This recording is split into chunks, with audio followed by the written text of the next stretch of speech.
We'll give people another moment or two to come up from downstairs, since I suspect they're still getting snacks.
Okay, I think we've made appropriate accommodations. I'm sure we'll have a few more stragglers making their way in as we get started here, but we do have just an hour to talk through the design team readout today, so why don't we get started.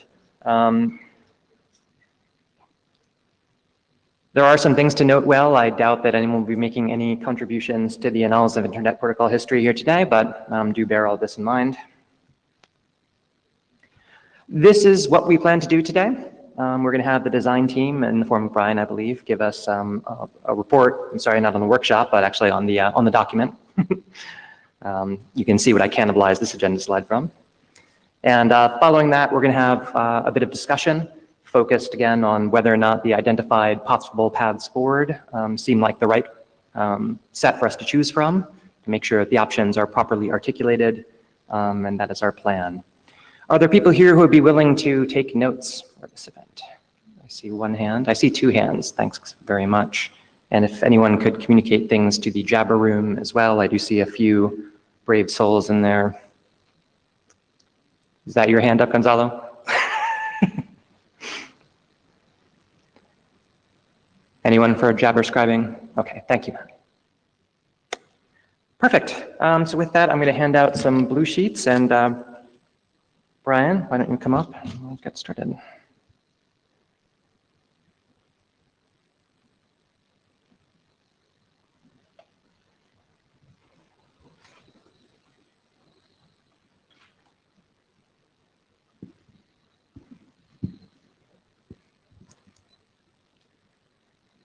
I guess we'll make sure everybody's awake. I'm Brian Haberman, for those of you who don't know me. I'm up here because Yari, Leslie, Eric, Joe, and Jason, punted really quick. So what we're going to do is I'm going to spend about maybe 15, no more than 20 minutes talking about the document, and then we're going to open everything up for discussions. I think this is going to be much more better in an interactive session than me sitting up here telling you what we wrote and why we haven't written something else. So what we're going to do is we're going to basically just go over some status and what feedback we're actually looking for on this document.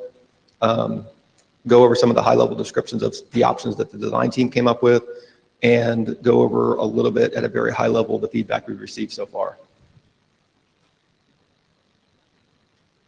So we clearly, for those of you who have read this document, we don't have fully specified options just yet. We have 3 high-level views of what we think could happen. But we definitely have not done much in the way of deep analysis of any of them, or really come up with other viable options. So that's one of the things we're going to be looking for here is, do you have other options that we need to consider? As far as the feedback, other than those top level options, what kind of factors should we be putting into the option assessment perspective?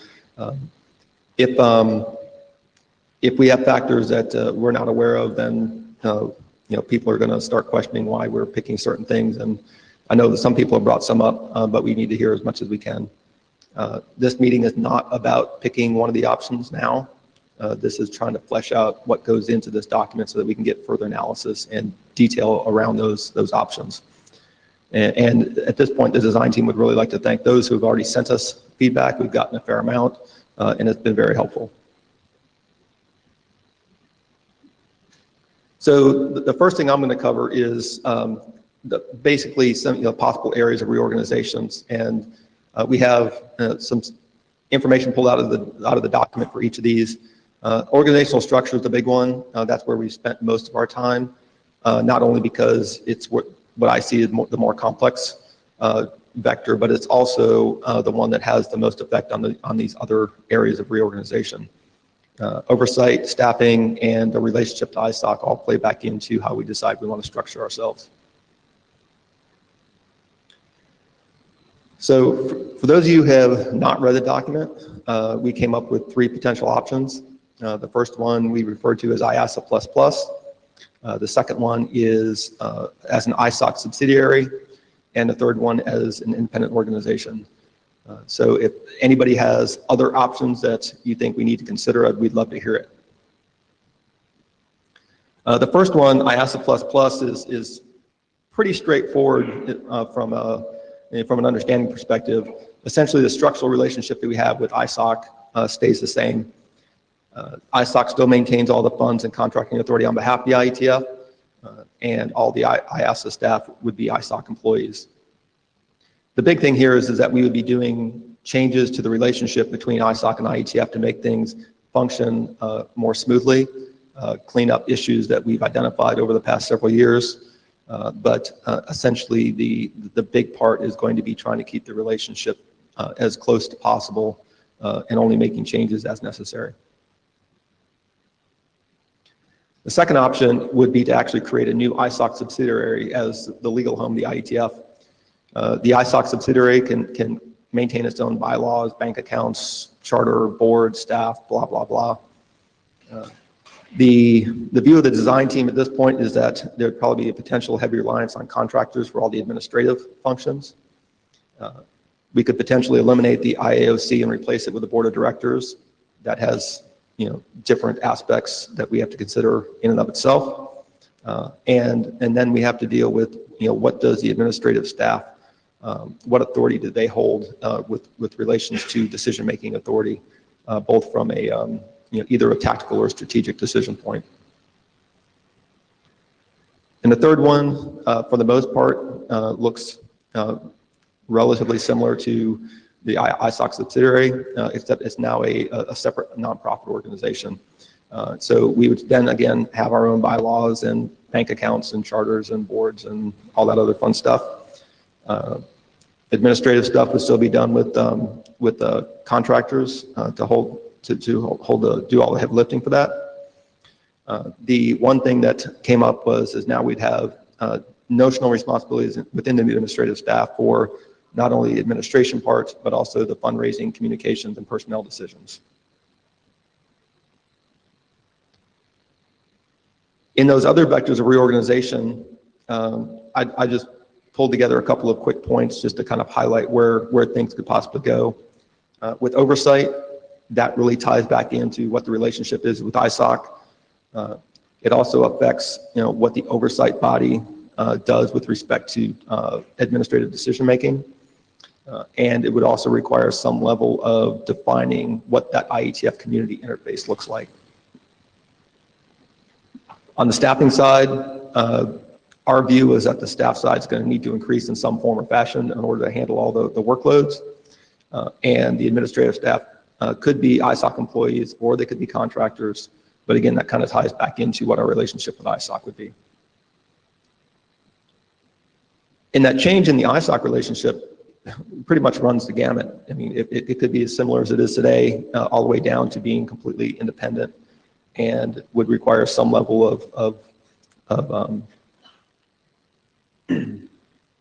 changes in how we interact with them in order to make sure that we're maintaining as much of the relationship as needed in order to keep the IETF functional.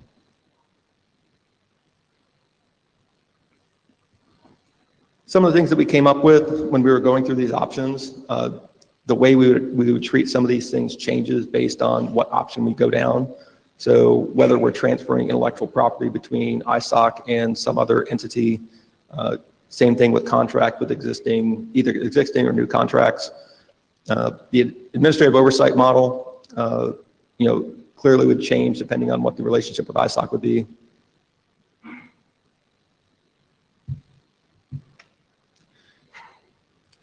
If we're anything other than IASA++, we would have to try and figure out what the transfer of funds would look like. And across all those options, one of the things that I think is very important that needs to be stressed is how do we structure the interface with the IETF community. We need to make sure that we're making things as transparent as possible where we can, and making sure that we're getting the input in that we need.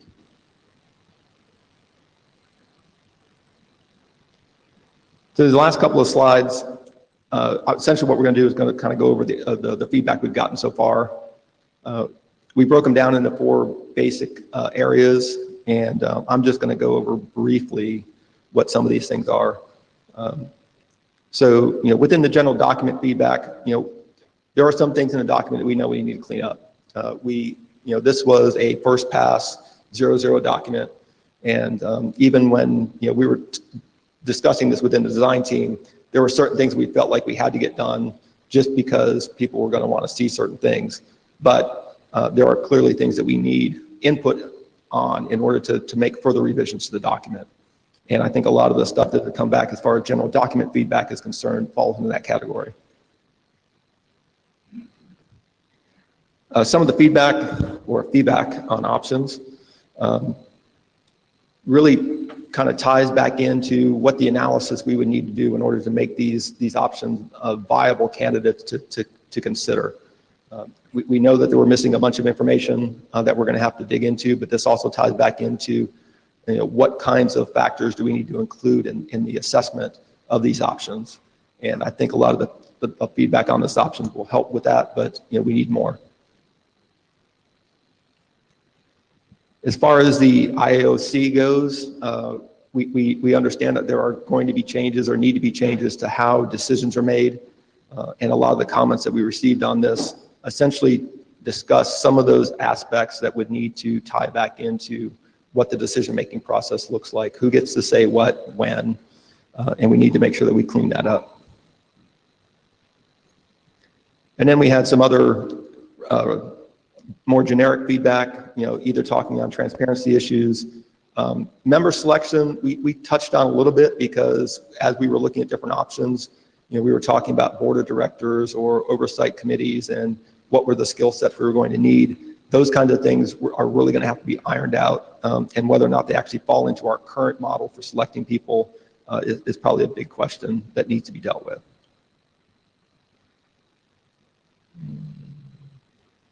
And I think that was it. I won the time award? Very good on time. Good. So I think the best way to do this is just kind of open up the mics for people to start, putting forth the comments and suggestions that they might have that they want to discuss in an open forum. I think that's going to help the design team the most because we need to get some input on what our next steps are going to be.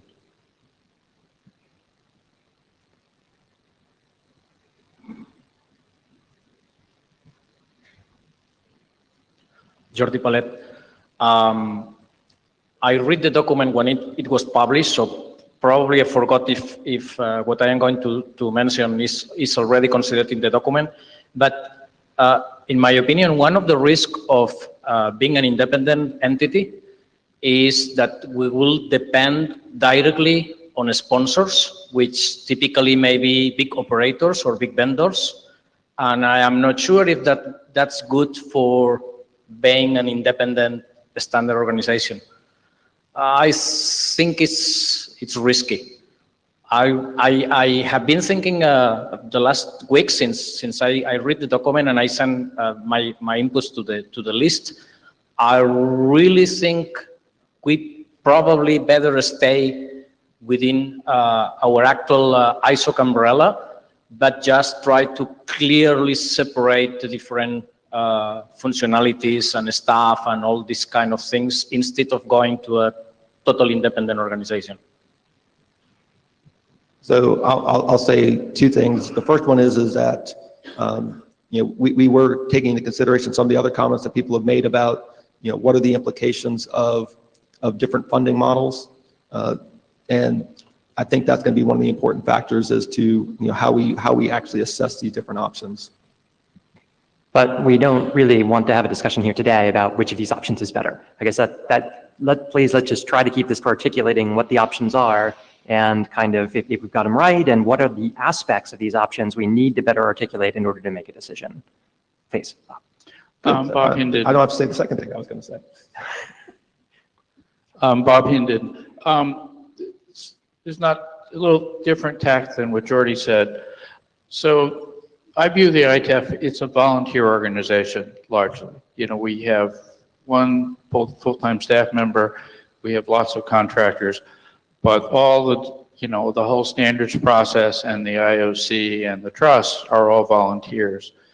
One thing that the document doesn't discuss, and I think it should, is some of the alternative, the things you're putting forward as alternatives, because they're going to add lots of staff, will, I think, change the nature of how the IETF works a lot, and it will make the organization similar to things like the W3C, which is very staff-driven, probably not to the point of writing documents like they do, but I think it is some, I think that's another factor to consider when you go from having a fiduciary board that is responsible for the money, and it's going to change.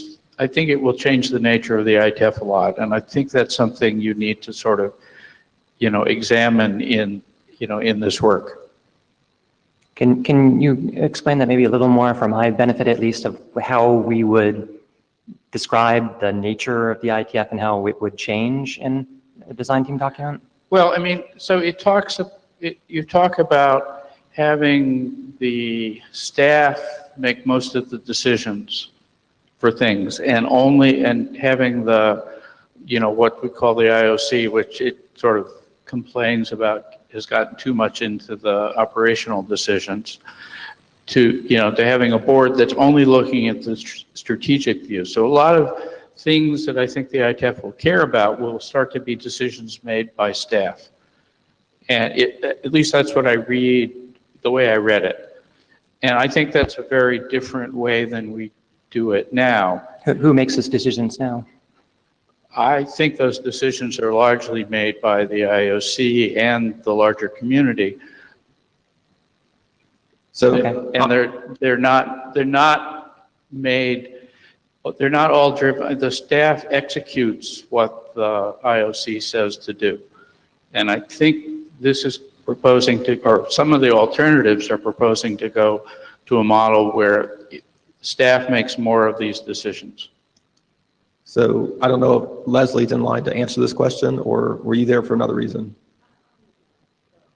Okay, so one of the aspects that that we did discuss is what are the trade-offs between operational decisions and strategic decisions.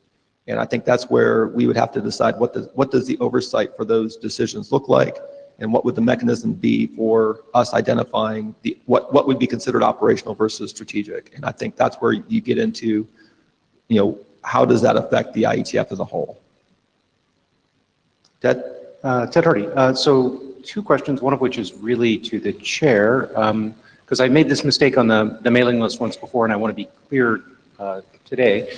My understanding of what we're doing today is we're giving feedback to the design team, and that means that we're still in the first design team phase of the set of steps that was laid out in Yari's theme.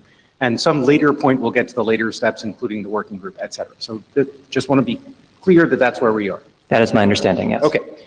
Thank you very much for that clarification. I kind of got that from previous statements, but it would be nice to have it laid out. The second point I wanted to make actually goes back to the issue I raised on the mailing list, which is, in a lot of cases, all of these are workable if you have people in place whose kind of training and experience gives them the ability to work at this oversight level as opposed to the operational executive level, right? So a lot of the issues that have come up in people's discussion have been that certain groups like the IAOC have become much more operationalized, much more acting as an executive committee rather than an oversight committee.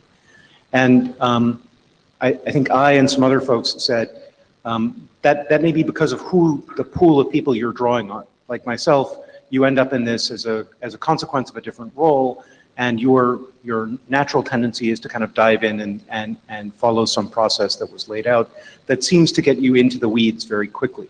Not that I've spent all of my time on the IOC in the weeds. Sometimes it was just drinking coffee and sitting quietly. But if we're going to look at the structure, I think we have to look very carefully at what the recruiting mechanisms are going to be to pull in people who are going to act at this level.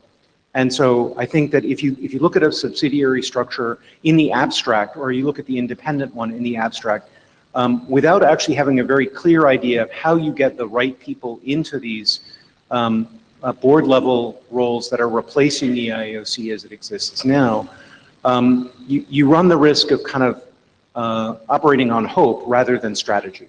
And we can certainly hope that having these other structures attracts the other kind of person into it or enables that kind of recruitment, but hope is not really a strategy. And unless we can come up with kind of a recruitment strategy that goes along with the structure, I think our work isn't really done. And I would be kind of unhappy if the final document that we started the working group discussions around didn't have some sense of that as part of its set of options for the community to consider. Thank you. So before you sit down, Ted, I'm going to ask you a question. So if it's how to do this recruiting, I'm going to sit down now. No, the question is if I were to paraphrase what you just said, I would say that you want 2 factors in the decision-making process. That is, the skill sets needed for this job and an estimate of the workload for this job. So I think an estimate of the workload of the various jobs is a very useful thing to have, and that's very, very much an important thing. And what you expect them to do is laid out to some degree in it already, right? That you're saying you're looking for people at a board level in one of these who are going to exercise that type of oversight as opposed to the operational or executive stuff that we're currently seeing. I think what's missing there isn't so much what skill set we're looking for, but some actual statement of how our community would get that skill set to take that job. And I think unless we have some theory of that, we're just kind of acting on hope that we get from where we are now to there. And that, as I said, hope is not a strategy. Okay, thank you.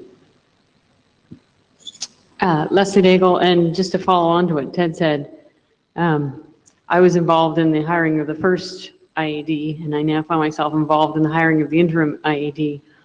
And I can tell you that having a much clearer articulation of what the job actually is, which we didn't entirely have in 2005, 2004, and also some sense of where to advertise it, has yielded much more focused results from the search than otherwise. So I think that's an excellent point.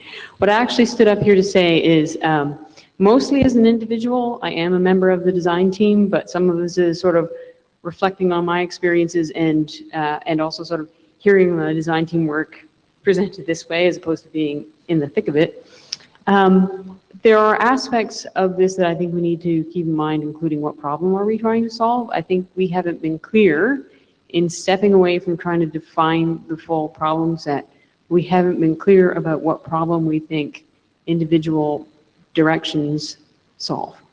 For the IASA++ stuff, for instance, there are aspects of trying to run our business as something tightly coupled with ISOC's business that constrain us. For instance, for natural fiduciary reasons, our contracting processes have to line up with and be reviewed by ISOC, which has in fact caused some, I won't say issues, but has been less than perfectly optimal at times. So my chief point here is to say, I think one of the problems we're trying to solve in not pursuing IASA++ would be if we think we have a need to be independent in our own administrative functions. It's not just a, do I like this form or do I like that form? I think we do need to stay focused on, in terms of the split of responsibilities, which we still haven't quite articulated clearly, the split of responsibilities between oversight versus the strategic long-term perspective of where is the IETF going. Draft Eagle IASA retrospective tried to capture some of the issues that we have actually faced, things that really have no home in today's structure. And we can say that at the end of the day that it's the community that decides, but really that means it falls on the shoulders of the IETF chair to take it to the community and run a process and try to come up with an answer. And I mean, there are times when that is absolutely the right answer, and there are times when it may not be. And it does mean that as we go along, the IETF chair job gets much, much larger, and the basic requirements for finding a functional IETF chair becomes much longer and probably not entirely tractable. So I guess to sum up, it's bad when you make a comment and you need to sum up. I think that we need to articulate more of the problem solved by the different models, because not just to see if the model will solve those problems, but also at the end of the day, the only reason for the IETF to make any changes is if the community sees that there are problems and believes that we can solve them through one path or another.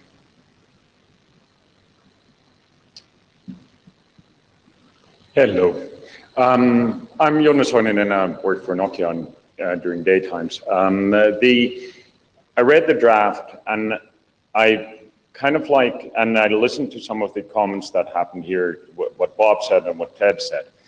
And I think that in the draft you have nicely laid out some targets, what you want to achieve with this change. But then you quite a little bit, at least I had the feeling, jump into the solutions which are based on how to organize the quote unquote company. And like what for instance Ted said, it doesn't matter how you organize the company, even if you have board with fiduciary duties and all that, it can still act as it was the IAOC, because that's the history, that's the culture, and that's what it has always done, regardless what kind of official standing it has. So we have to really look at how to change the culture, not just how to change the organizational structure. And as a matter of fact, what I would actually say that I would first look at which of those targets that you have really do need changes in the organizational structure, which can be done in the current structure, changing some of procedures and processes. And maybe through this also look at a kind of like whatever is the end goal, then look at a transition plan as well, because most probably you're not going to do in one go to, if you would decide, or if we would decide to go to an completely independent organization, we most probably wouldn't do that in one go. There are examples of organizations, just as, for instance, the Linux Foundation, that has projects underneath it, that some of them are incorporated, and they have a real board, and they have then organizations underneath that. And then they have organizations that are actually not incorporated that work exactly the same way. Legally, they're not the same, but as kind of like, as you're part of that organization, it looks the same way. The board looks the same, even if the other one is called a governing board and the other one is actually a real board. So looking at some of these things, what can you do without actually organizational changes, but changes actually in the procedures, how to do things, I think could be a good task to do while you're trying to go towards the targets that you have. But anyways, what I would say that is maybe concentrate on more on how to achieve those targets, what is really needed to achieve those targets, and then look at what is the legal entities and what is the legal setup of the company. Because I think that many of the things can be done without doing legal changes. But the question is, we might come to a question in the end that we want to do, for instance, separate legal entity anyways, because of some other reasons that are not maybe in those targets today. All right, go ahead. I'm going to make you stay up there for a second. So what I hear you saying kind of echoes things that I've heard from, I believe, at least 3 other people on the mailing list, and that you think that we should focus more on the problem statement and the goals first, and just, for the most part, ignore the potential solutions and the analysis of those. Well, my point is maybe that the kind of legal structure of IETF might not actually be a solution. That may be just partial thing of the solution, or that might be an inspiration that we want to do regardless what is the solution to solve some of those problems. So if you look at for instance, the role clarity between ISOC and IETF, what you have, I think, as your target number 1 in your document, that has nothing to do with the legal structure. That can be solved without solving the legal structure. Of course, it can bring even more clarity if you have completely different legal entities, but for most part, that target can be solved without having a legal structure. So I think that a little bit what Ted said is that you might be looking at the legal structure as an kind of like as a solution. I don't believe that by itself is a solution. The solutions have to be found somewhere else, and legal structure might be then part of the solution if we want to move to that direction for some other reason, or we cannot achieve something in the current structure. But by itself, by alone, it's not a solution. And like Ted said, it's just hope that things will change if we change the kind of legal nature of the organization. And that's not a strategy, that's a hope. I do agree with Ted there, though that I've always thought that hope was a strategy, and I'm quite disappointed that, and that might actually explain why my things haven't really gone that well always. Okay. Ecker? Yeah, hi, Eric Scrilla. To pick up on a few things that I heard people say. Yeah, Ted, as you asked, we're still very much in early stages of figuring out like how to deal with this. And so I'm sure there'll be many more meetings like this, whether it turns into a working group or some other structure. There's going to be like a lot of times to complain about what other things we've done or are recommending. I certainly agree that like structure alone is not enough, and we'll need to work with the right people. I guess one thing that I'd like to hear from people about is that may mean bringing in people to run said board who are not traditionally IETFers, because a lot of people have experience running nonprofit boards, often not IETFers, and I'd be interested in hearing what people thought about that as you know, are people comfortable with that as part of the mix of the board? I mean, well, apparently I am making it exciting. No one was behind me before I started talking. So Brandy. So I guess that's one thing that I think be interesting for us to hear about. The other thing, as Bob, you mentioned, concerns about staff doing more decision making. I mean, I've done work in W3C, and I think our model works better. But on the other hand, there are things that I think I would be comfortable with the staff doing more decision making about, and less volunteer work. In some cases, some things we've done in the past, a lot of the software we have, for instance, written by volunteers who did a fantastic job, but maybe don't have as much time to do it as they otherwise would. And I might be willing to trade off some control over that, for executive control, for fine-grained control, in order to get like what we wanted on a faster time scale. That might mean bringing some of these people in-house instead of volunteers, or hiring extra people or whatever. So I'd be interested in hearing what things specifically people are concerned about having staff versus volunteers do, and things that they think might be red lines that they really wouldn't want staff to do. I think my red line definitely is not having any involvement whatsoever in the development of the standards themselves. I think that's like clearly like something we've never done, and it's not okay. But other things I might be willing to trade off. So I mean, for my thinking, it'd be very helpful to hear people talk about. Reflecting for John Clenson, following up on several recent comments, I think the most frequent difficulty with IASA/IAOC so far has been lack of transparency to the community and the appearance of making strategic decisions for the community rather than focusing on determining and reflecting community consensus. Perhaps others don't care, but if we do, then we should be concentrating on changes that would fix or improve on that problem, and then evaluate proposed solutions on the basis of how they would improve or pessimize things. Some of that reinforces Yanni's comments, of course.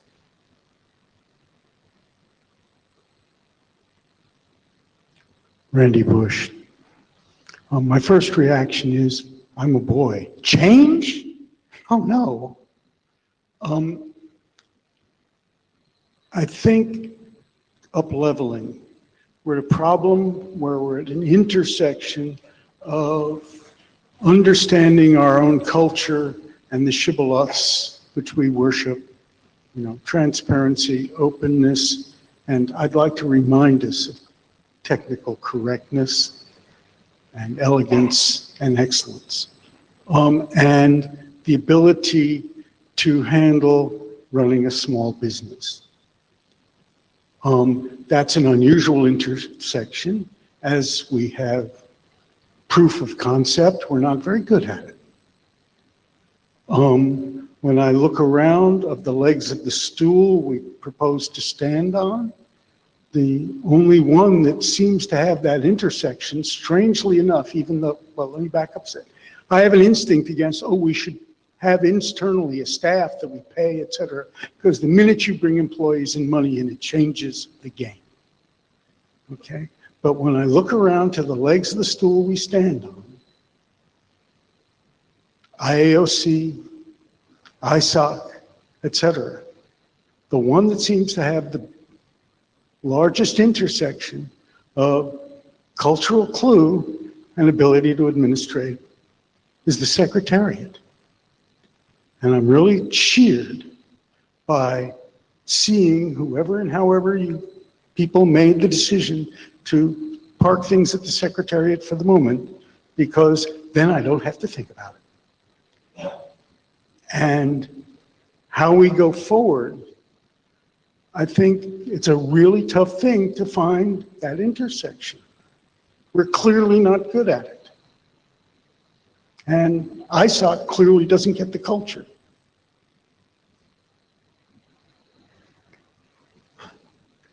Tobias Gondrum, IEOC head off. So this is really just my personal thing. So regarding this legal structure and like behavior, I've been on a couple of boards, be it nonprofit or commercial, and the structure really is fairly decoupled. So like, boy, I have seen same structure, same legal structure, boy, totally different culture about how these operate. And it's very much more about the description of the role and how they interact with each other. And then the practice, daily life, how you behave as a board, that's shaping that.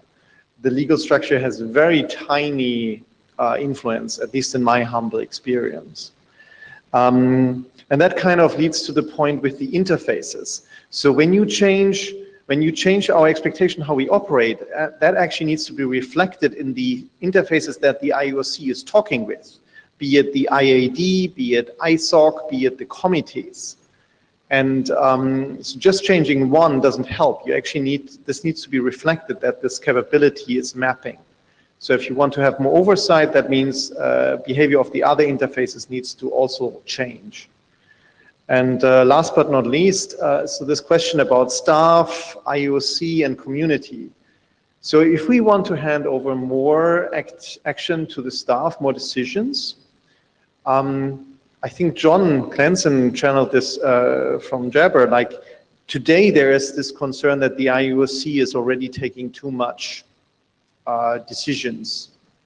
I'm not quite sure how this will play out if we delegate more to the staff. So I'm actually in favor of that, but it will also mean that the community needs to recognize that, and probably we need to recognize that we have more hands off. That's just like my humble feedback.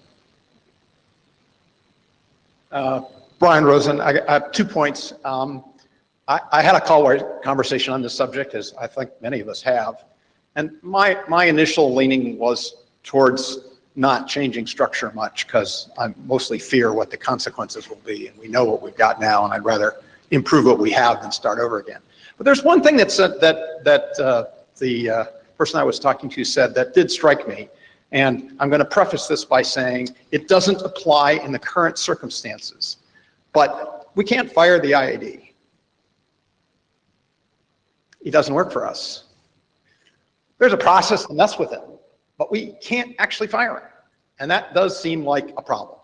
It isn't a problem. It could be a problem. The other thing that I wanted to come up and talk about is that I think that the marketing problem and generating more income is most unfortunately a job that needs the right person more than it needs the right organization. I have been in part of another organization that is so different from this, it's amazing, and yet has so strikingly the same problem with the same results and the same attempts at fixing it.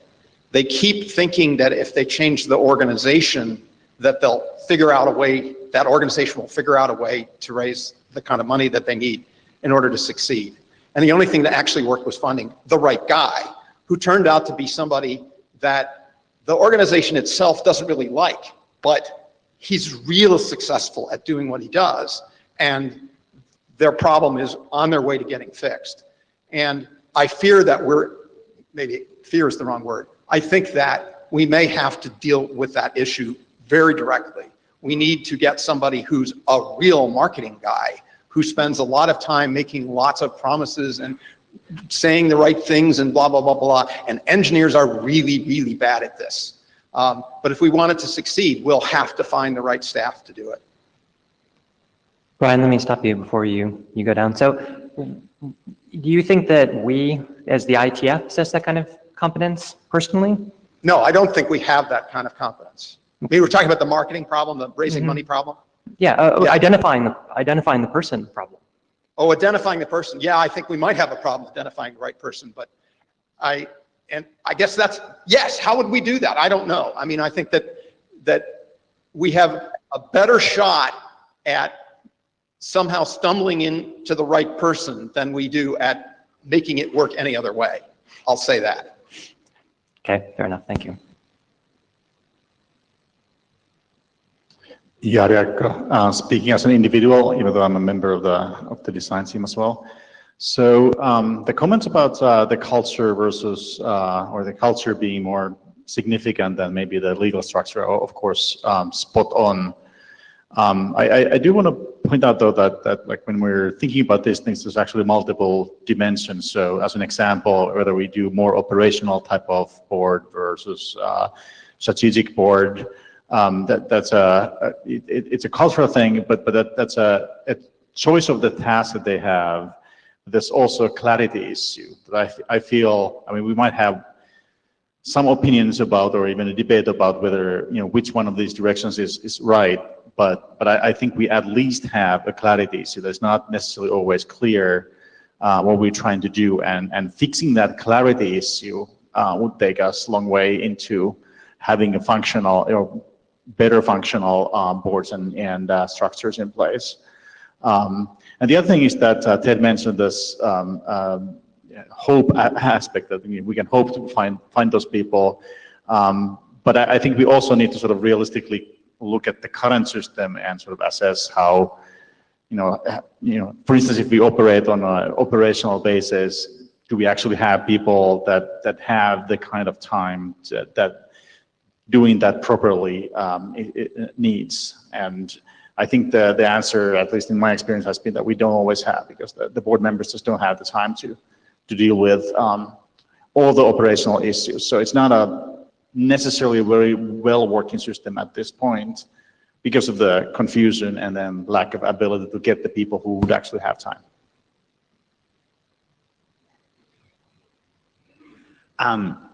Gonzalo Camarillo, I'm chairing the ISOC board, but this is not my comment actually, just to, with the goal of making the analysis in the document clear or more complete, I just want to restate a comment that Kathy made last time, which is that, and we have been talking to her in our weekly calls, and she has mentioned this several times to me. And since she's not here, let me make this comment, which is that she's actually surprised that she's legally responsible, and she has to sign several things that they have to do with the IETF. She doesn't understand. She has no control whatsoever over them, and it's a bit funny to her, right? So I think you guys should talk to her, like make a list of those, or understand what they are, what is the legal responsibility, and make a decision based on that. Because, she clearly thought it was a bit weird, to say the least, to have that responsibility on her.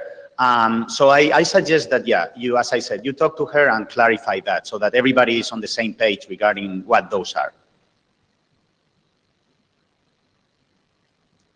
Ray Pelletier, outgoing IAD. Three things, I guess. BCP 101 provides that the IAOC can hire and fire the IAD. So the IETF takes that action. This isn't an ISOC action. The ISOC is just an accommodating entity that's doing the contracts, the employment contracts. Secondly, I think it's important that whatever the oversight body is, a board, IAOC, the IAOC, or whatever it is, that has cultural clue, they have to provide the guidelines in the understanding of what it is that those things that the IAD may not know, whatever that person is going to be. The IAD should hire the marketing people. It isn't open to a lot of folks doing this. If you're going to build a structure, you have a president, CEO, or IAD, whatever you want to call it, and that person is responsible for doing that. And their performance is based upon, and that person will hire and fire those people. And if ISOC might be the accommodating entity that writes the contracts for those, but it would be that person responsible and has ownership for that. The oversight body is responsible for policy, maybe contract awards, approval of budget, which is what the IOC does now, with a little bit of, a little more involvement perhaps. I won't characterize that any further than that. So Ray, before you sit down, would you state that involvement, it falls along the same lines as Yari is finding people with the right amount of time to dedicate to it?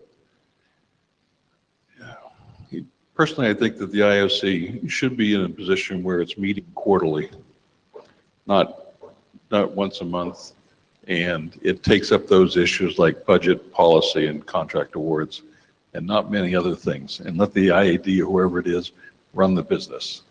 And with so much interest and involvement, it kind of takes away from that person the feeling that they really do own that and can run that. And so that's all right. Thank you. Jason Livingood, comments are personal, not as a member of the design team. A couple of things to point out. I agree that the need for, the right kind of marketing person will be important, and that might be a marketing guy or girl. We'll see. But on the aspects of funding, I mean, I think that the cost aspects of this are important to game out as we move through the process. And I think Bob raised that on the mailing list, and that was a good one. If you look at it really, based on the membership or sponsorship revenues and meeting fees, the IETF as standalone entity is not financially sustainable. There's no other way to say that, but it receives an annual subsidy from the Internet Society to help that not be the case in practice. Now, where does that money come from? Primarily that comes from .org, which is a wonderful subsidy for the Internet Society, and some, there's a lot of interesting debate about the history and what that money should be for. But I think that as you move down the process and think about how to pay for some of these things and how to structure certain things, thinking about revenues and some existing revenue streams is important to examine as well. Thanks.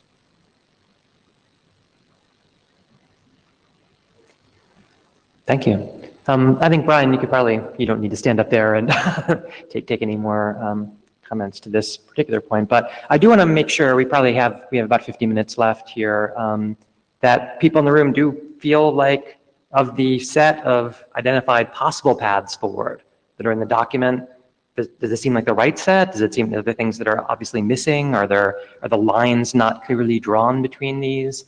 Thus far, I've heard people express preferences or express what they perceive to be good properties of some of these, but is there anything that we missed and that the design team missed in this? Anyone want to speak to that? No takers. Good. So it looks like the design team, we might say, has identified a good set of paths forward. See, that gets people up and to the microphones. Excellent. I was trying to find the question that would get people to the microphones on this. Yes, Ted Hardy. I think that in terms of options not considered, there are a whole bunch of options that we could have considered that clearly had pessimal outcomes. For example, merger with some other standards group, right? You could have put down, we're going to become a subsidiary society of X and pick your favorite X. You probably have to talk to X. It's one of those things where both partners have to agree that, but this is the kind of thing that's actually not considered in there, and I'm fine with that, right? These are the set of options that you want the community to consider, and if somebody really has a strong feeling that we ought to go get married, they ought to bring the bride or groom, whichever it may be, to us and have a discussion, right? Not up to the thing. But I do think we have to be very careful in looking at what these options are, because they're in fact ranges within each of these options that are substantially different. And so do I think this is the right class of options? Sure. They're kind of stay where we are and get better, kind of become slightly different within our current organizational home, but not change organizational homes, become independent, right? But that's really a class of options, not an option in and of itself. And for a design team exercise, if that's where you want to stop, I'm fine with that. When it becomes a working group and we narrow down on one of these, I'm fine with that being where we do that. But I want us to be kind of careful about how far we think this gets us. Even to pick an option from among these is the start of a journey, not the end of it. And where we are now, I think, is an okay place for that place in Yari's timeline. But I don't want us to think that having made that decision, that these are the right classes of options to consider, that we're much further along than the beginning.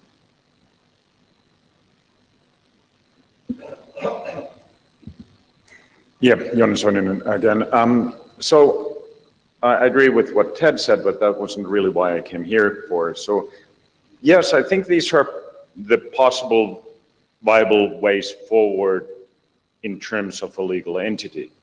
But I don't think that these are solutions to the problems that are in the document. I don't think that saying we will do an independent entity, for instance, will solve the things that are in the targets. I think that work is still to be done. how to solve those issues.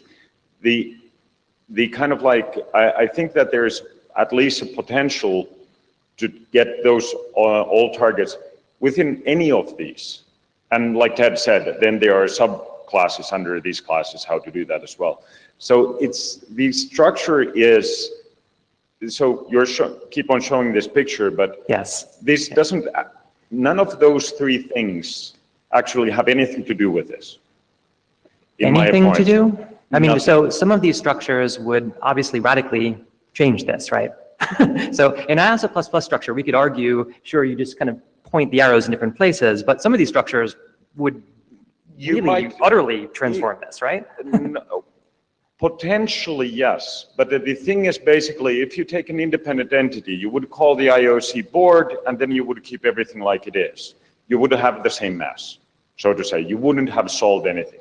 So that's my previous point also before.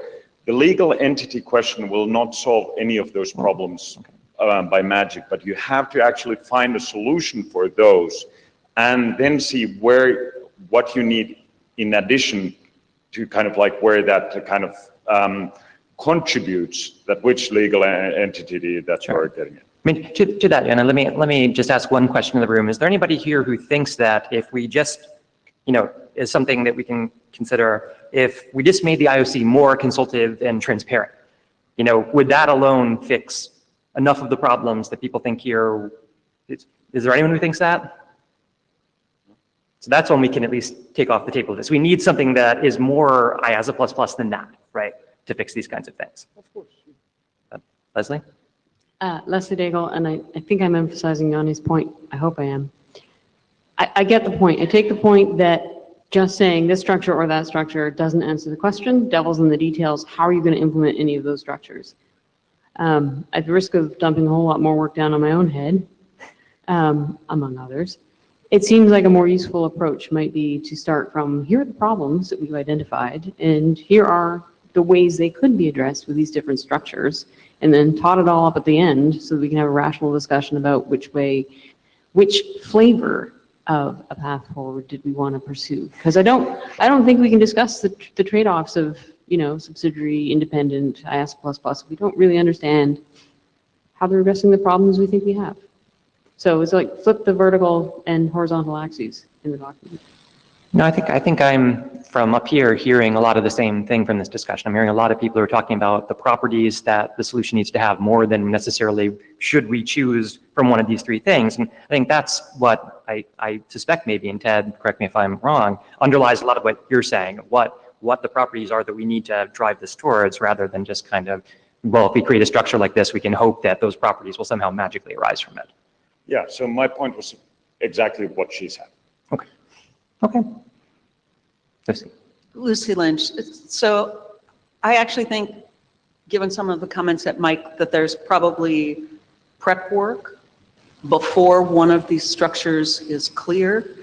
Given what Jason said about income streams and history, and given what Gonzalo said about Kathy's current understanding, as opposed to the handshake agreements that were the original partnership, there's work there that's clarifying work that allows us to understand whether or not we even have options there that has to be done. That's certainly true as well, and well taken.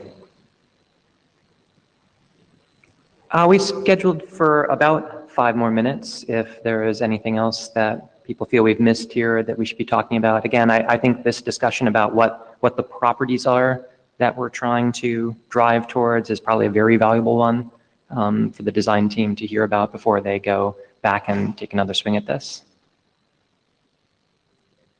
But I think actually the rest of the time in the session they're going to use to go do work. So if you'd rather just see them go to work, we can get 5 minutes more work out of them. No takers? All right, well, thank you for this great feedback for the design team. Obviously, still a lot to do here, still early in the process, but we'll all keep on it. Blue sheets, please, if you have them, if you could bring them forward. I see 1. Do I see 2? I see 2. Perfect. Thanks so much.